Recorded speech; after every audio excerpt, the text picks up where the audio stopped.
Welcome back. Today, we are sans Emily, but we are going to be talking about the best of the rest. Yeah. This is basically our honorable mentions, I guess, for our top 10 of 2022. These are games we all had a lot of trouble. There was the games last that minute. Not beyond the last minute. If you've seen our top 10, last second scratches. some of us were like, "Oh, wait a minute." Yeah. Changes were It was happening. emotional. It was an emotional experience. rough So time. it's very likely that some of the games we're going to talk about today were some of the very games that were literally almost on our top 10 as of recording, but then they might have got bumped or whatever. So we're going to talk about a couple each. We are going to represent Emily. She couldn't be here today, but we've got a couple games that were very close for her as well.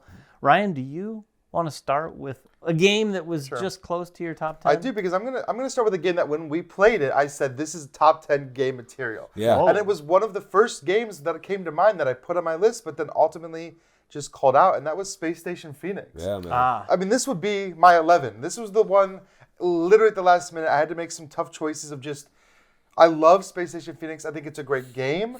I think there were just some elements of the game that made other games more fun. Yeah, and I had a lot of fun, and we reviewed this game on the channel. I think we both gave it an 8. Yeah, it's a great game. That's the thing. Even with 8s, and they're memorable, and they lean into the things that we love, like this engine building kind of thing. And it's so much variety in that game.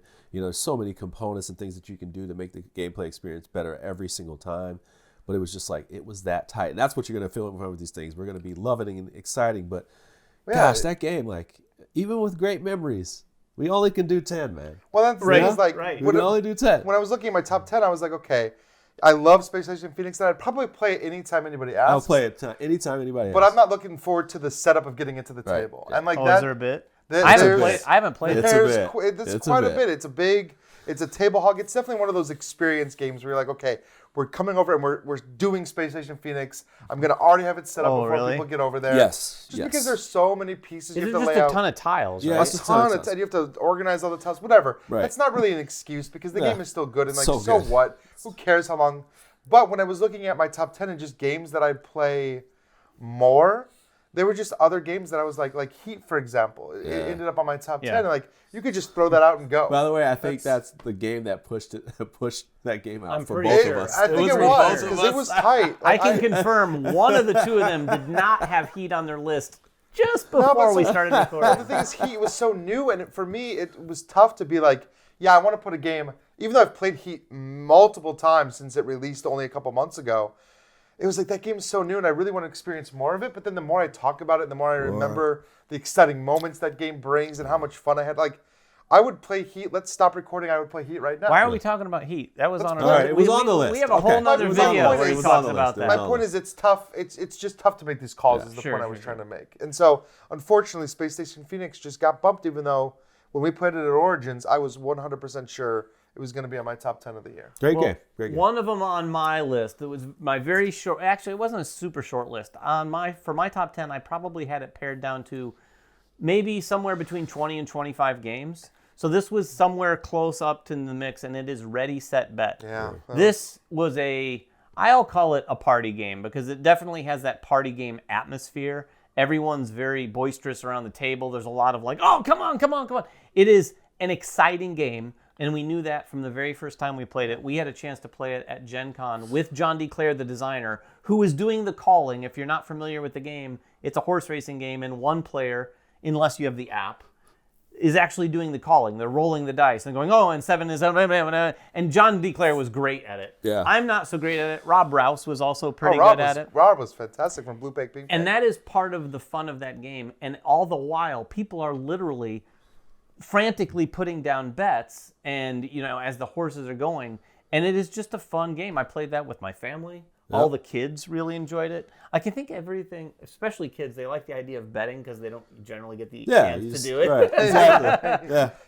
Feels kind of scandalous. But it was a really fun game. Another great example, we love John DeClaire. I'm a big John DeClaire fan. And I got to tell you, this is a prime example of a game from a designer who can do all sorts of games. Oh yeah, wide Like variety. talk about a range. Yeah. Like, he's is not this set another in. Ready It's Set not Bet? set. No, this is it's not. this is Ready Set Bet. That's Dead Reckoning. Well, This then is Empire's Echoes. in. Yeah, Yeah, like, this Echoes. is- Yeah, yeah, they're so- all so different. I will say though, like I had some of the most fun of the year playing that game, Yeah. and like every time, I mean, I've had people who are like pretty chill people play the game, and they get so excited, and I love the fact that people get ignited by a game, Yeah. and like that little game has like 100% of the time I've seen people get more excited than I've ever seen a person get that same person get excited. I'm like, wow, like this game really got you riled up. Yeah, that game gets Yeah. the we're people- standing up around the table Right. award of the year. Oh 'Cause yeah. Ain't nobody sitting down Nobody's to play sitting that. Everyone down, wants to putting stand chips on up, and there. you're like, Yeah. okay. And there's a lot of people around the table potentially. And everyone racing, throwing their chips down as fast as they can. Yeah. We had some fun experiences. That was on my short list too. Yeah. I already had another John DeClaire game on my top 10. Yeah, there's only so much room for John DeClaire games, right? There's only so much room for games on their top 10 list. It's tough. So, Jeremy, what's yours? you know, there's only 10. yeah, right. It's only 10 for a top 10. It's crazy. So the games that I'm going to share today are games that I think deserve to be on there. They were big, but I only played them once, and I have a hard time with putting in the top 10s. I did it last year with Ankh, but it was just that much of a movement. But these two I just couldn't keep on, and I was like, man, these are really good. I want to talk about them. I played Deal with the Devil by This CGE. looks like an intense It's game. an intense game. It was like the perfect opportunity. I got a chance to play and sit down, and I came away like, man, this was awesome. We never figured out who the devil was. So in this game, you have to have 4 players. It's 2 to 3 people. It's 4 people no matter what. And you have the two humans. You have a cultist, and then you have the devil, and they all have these different sets of resources, but it's really the economy of souls and giving your soul to other people to convert them to different resources. And there's points where you need to check who's got the souls. There's points where there's like a witch hunt in the game, but there's actually this whole Euro game going on with mission cards that have these funny kind of like save people with the water or let them go into drought or whatever. Like you get to do all these devious things or good things to trigger off stuff. It's quite the involved game. I guess it's by the same guy who did The Alchemist. Yes. I've never played The Alchemist, so I have no frame of reference. But like, I just came away super impressed. We never figured out who the devil was until they revealed it, and we thought we had pinned the right person the whole time. So we were like, oh no, you're revealed. They had figured me out, but right away, and they figured me out right away because I was doing something silly. But I just came away so impressed with that game. I can't wait to play it again. Yeah. I really want to play it. That was the type of game that I was like, I could really throw this in my top 10. But I'd be moving out games that I had a lot more memorable experiences with. And I really stand by that, the games that I played at work this year. So I really had a lot of fun with those multiple times. So Yeah, that's why it's on there. I definitely want to try that game at least once. Oh yeah, for sure. It looks like quite It's the a experience. beast of a game. And the Does cool look- part about that is that when you do play it for the first time, you do get it. Really? Like as much as that's going on, to play a game and like play around, you know how you'll say like, I just want to play it. I need to. You're saying a lot. When you play it and you walk through the process of steps, you're like, I get this. I think you're giving me too much credit. Yeah. They was like, oh, I'm gonna I'll challenge prove you wrong. that. I won't understand it. Yeah. You're So- like, I get this. I do have another Yeah, game here from Emily. tell us So what Emily had a Emily's- couple games. The first one on her list, I'm not going to be able to talk too much about. I'm hoping Ryan is. It's called Downtown Farmers Market. Yeah, this game it's super cute. You watched them play it, right? I did. Everyone in my game group is like going crazy about this game just because it's like it's a quick game. It plays quick and it's just fun. It's light. It's not super challenging, but it does give you a lot of decisions. And it's this like recipe game. Like you're going to the farmer's market trying to like collect the things you need, but it has this interesting mechanic where you're placing tiles out in rows and columns, and you're like looking at the intersection and just collecting all these different resources. Oh, okay. And so it's very much a puzzle of like how you're putting out I think Matt showed me these this tiles. actually. He Does probably Matt play did. it? Matt's one of the people that was playing it. Caitlin, who's a friend of ours, and Emily both really love that game. I mean, it's doesn't surprise me that Emily might have considered this for her top 10. Yeah. Because it is that very accessible game. You could play with your family. It's very light, but also Thinky. still thinky. Very Yeah, thinky. got some stuff. Yeah. Oh, what's your next one? Oh, well, so this okay. Another one that just a fantastic game is Mosaic. Yeah. This Oh, game, Mosaic is a this great game is so good, and it might Worth be every pound. worth every pound, and it might be a game that actually shows up on a future Game of the Year list because I know they have expansion plans. We already have one expansion coming out.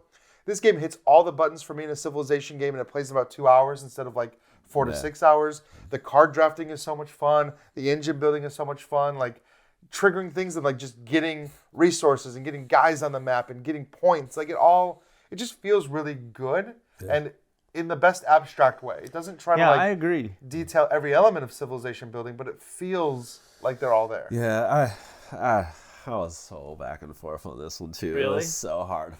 It was close to your top 10? It was so hard to keep this game out, man, because it's so good and it's a genre that I'm kind of into more of the gaming board, like video gaming realm, and I just didn't think I would find the game that works in this realm. And there's another game that I played. I can't think of it right now. Monumental, that has some of the Civ building. But it had to be lighter. So like that game has the lighter Civ build in it. And this is the game that I found that leads. That's the theme of the game, and it felt right to me. But I still think the game is great. So that's Yeah, it is a great game. My next one is also great. And in fact, funny story. After we recorded our top 10, Jeremy and I played this game, and he'd never played it. And I played it, and then once I played it again, I remembered how much I love Toletum. This is from Board and Dice. And the interesting thing about Toletum is it does some really fun things. The turns are incredibly satisfying. You're solving some puzzles on your turns. It's not a puzzle game. It's a Euro.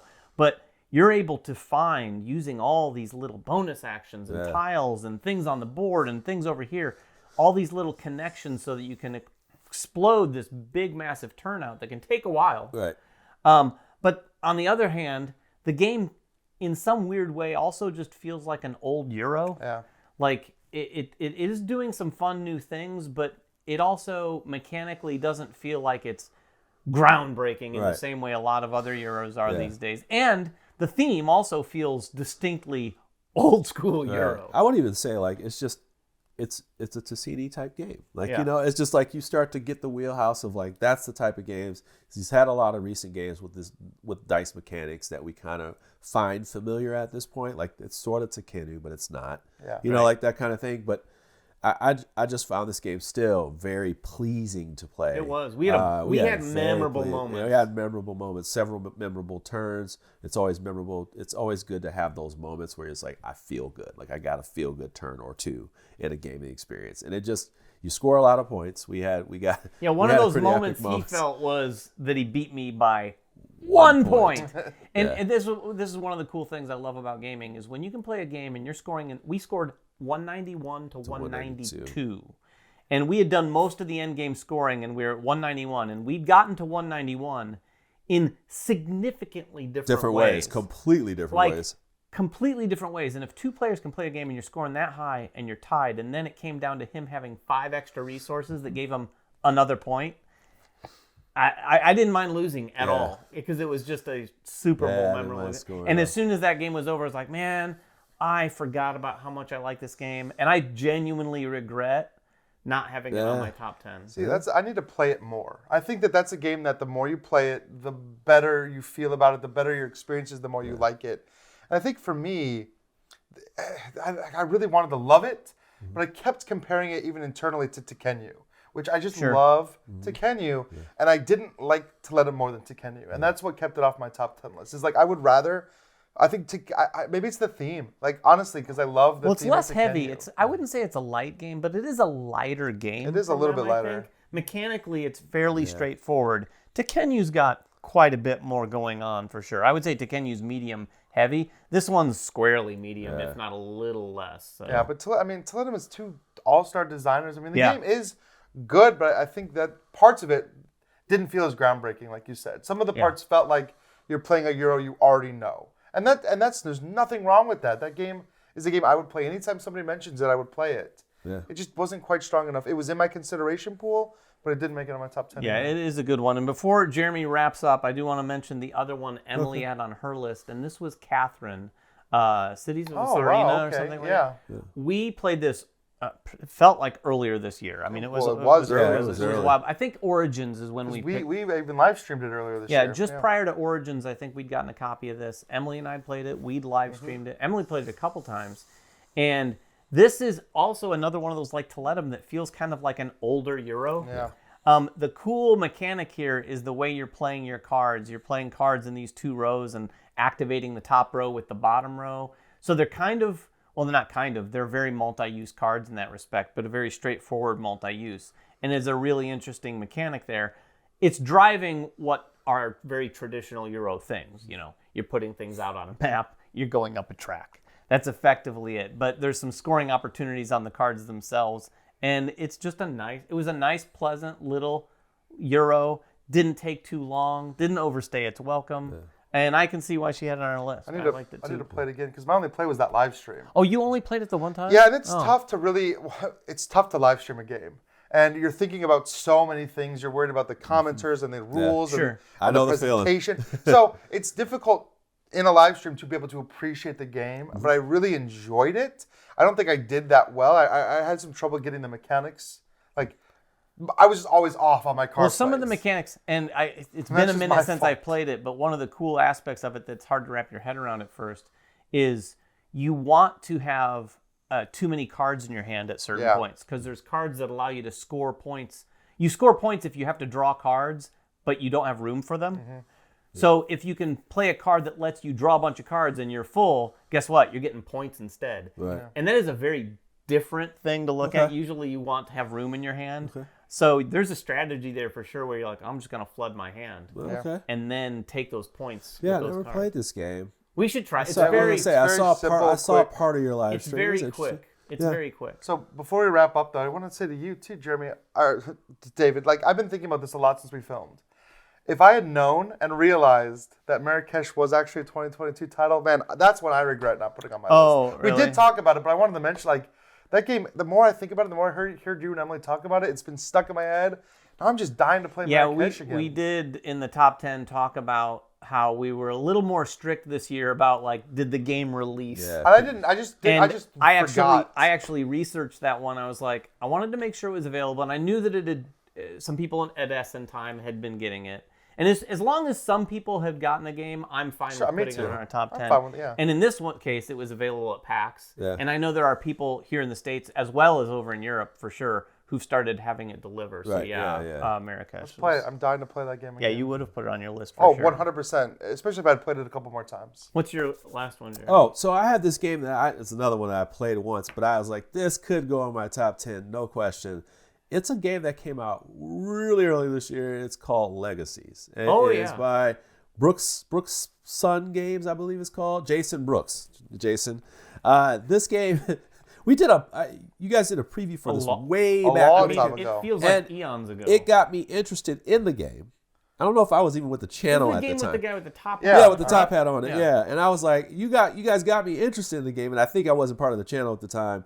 And I finally got my hands on a copy. And I just thought that game was really special. What you're doing is basically you play like these different roles of people, but you are like you're doing a whole bunch of Euro type things. Like you have sworn enemies. You could be like a bad version of yourself or a good version of yourself, but you're going through this Euro that travels through time, and you're doing these different things. There's kind of like different actions that you can score. There's multi-use cards. There's heirlooms that you can create, and there's people who can steal them, or there's people that can help you with them. But you're passing down wealth and different things as time passes. Yeah, it's about building your legacy. Yeah, it's about you're building your legacy, and as your time goes on. But I love the fact that you can decide, like within the same game, you can be like, I'm a good version of me, or I'm the terrible version of me. So I like just like real life. I love that idea. It's just like, it's just interesting that like you can dominate somebody else's stuff. And we played that game. It was an epic version. I think we played it at max player count. It was like 4 or 5 hours. Woo!